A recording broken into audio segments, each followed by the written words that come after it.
why you thought it was important to bring this particular film to the world. Well, you know, I think Diary of a Single Mom is really important because there's so many single moms going through what these characters are going through.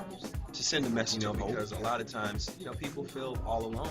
You know what I mean? They can say, well, hey, I'm going through financial problems, or I'm going through this and I'm all alone. And when you watch Diary of a Single Mom, you watch three women come together and make each other's lives better. And that to me is what the show is all Hi, my name is about. Valery Ortiz, and you're watching EURweb. Hello, this is Roundtree. Hi, this is Robert Townsend. Thank you for watching EURweb. He is a phenomenal. Hi, this is Leon for some of your favorite movies, and you're watching EURweb. Hi, I'm Janice, Lynde. Hi, I'm Monica Calhoun, and you are watching EURweb from the Project Diary of a Single Mom. Cast.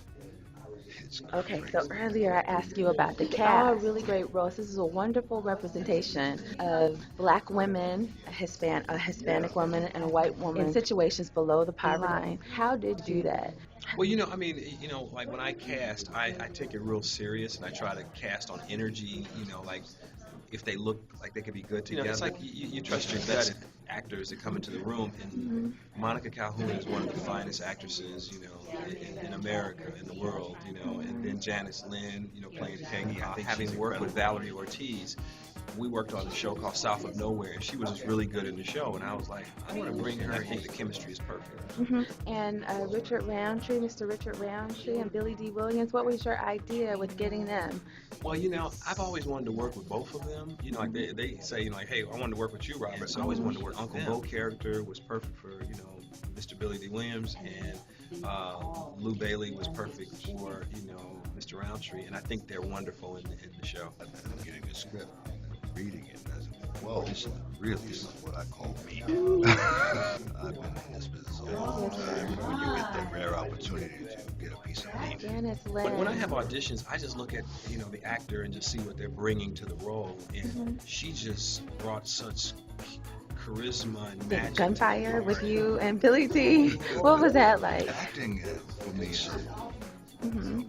A lot of time equated with one hand clapping. One hand clapping doesn't make a sound. When you get that opportunity, you hear that sound when two hands are clapping. Oh, wow. Watching you, I felt like you guys really captured myself and somebody, my kids are already grown, that experience. So many of those things that you guys were dealing with. And it's wonderful to see that you, is this at all personal? In terms of parenting, I definitely take away some things. My circumstances is completely different.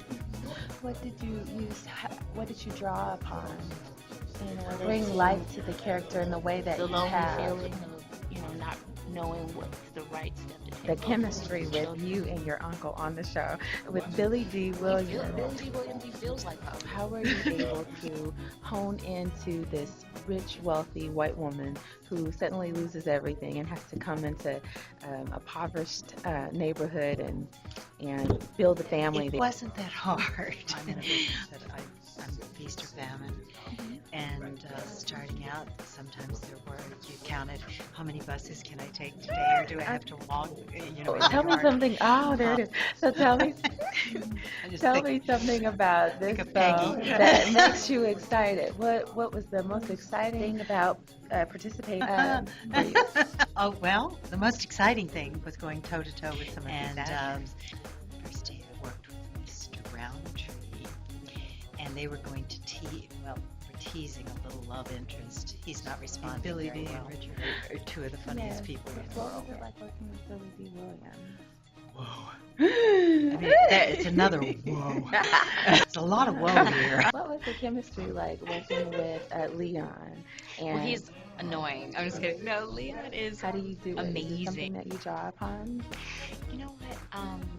It's so funny because Robert always, he would ask me the same thing, like, girl, where did that come from? Because you seem so different right now.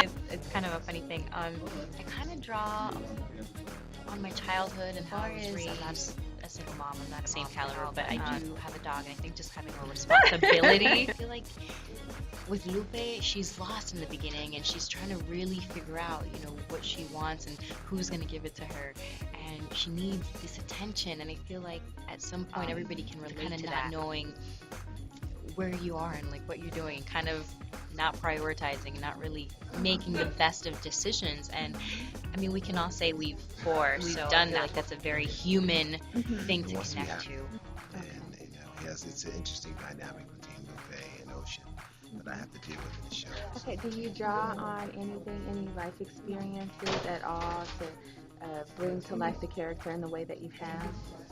Oh, well, of course, anytime you see anything in your character that you can assimilate with your own life, you try to draw upon that.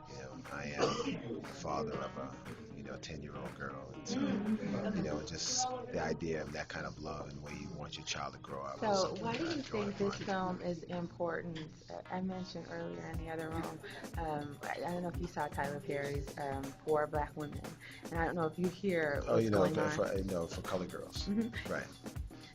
I don't know if you hear about the talk or the backlash that's going on about the Yeah, depiction. I heard that one critic actually say that no self-respecting man can sit through 2 hours of this much male bashing.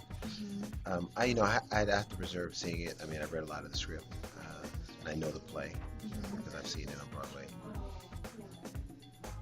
That's that particular story. I mean, it's really funny. We see male-dominated stories where they're nothing but women that are used for sexual objects and stuff like that, and that could be considered female bashing, but we just don't. And so I think that I think the closest thing I can assimilate with would be Waiting to Exhale, which they made a big deal about the male bashing in that movie, in which I also starred in. And so, but that was really, when people thought about it, it wasn't really male bashing. It was really a depiction of art, of life. Well, not only that, it was an indication of these women, of the bad choices they made. They chose bad men. Yes. It wasn't that men were bad. Right. Yes. They were making bad choices, and that's what the story was about. It was a female and that story. was the point. That was the. Okay. So with this story, you have excellent portrayals of men, both ways, both sides. What do you think about that? How important? I think it's great. I think it's really great. I mean, when you have a TV show or a TV series, you have the opportunity of being able to create characters that cover the complete gamut. Unlike a film is one particular story which has to be told in a particular amount of time. So I think that the characters are drawn very well. Cheryl West is just a tremendous writer. She's already done great things, and she's going to do even more fantastic things. This series is just a tip of the iceberg for her. For her, she's really fantastic.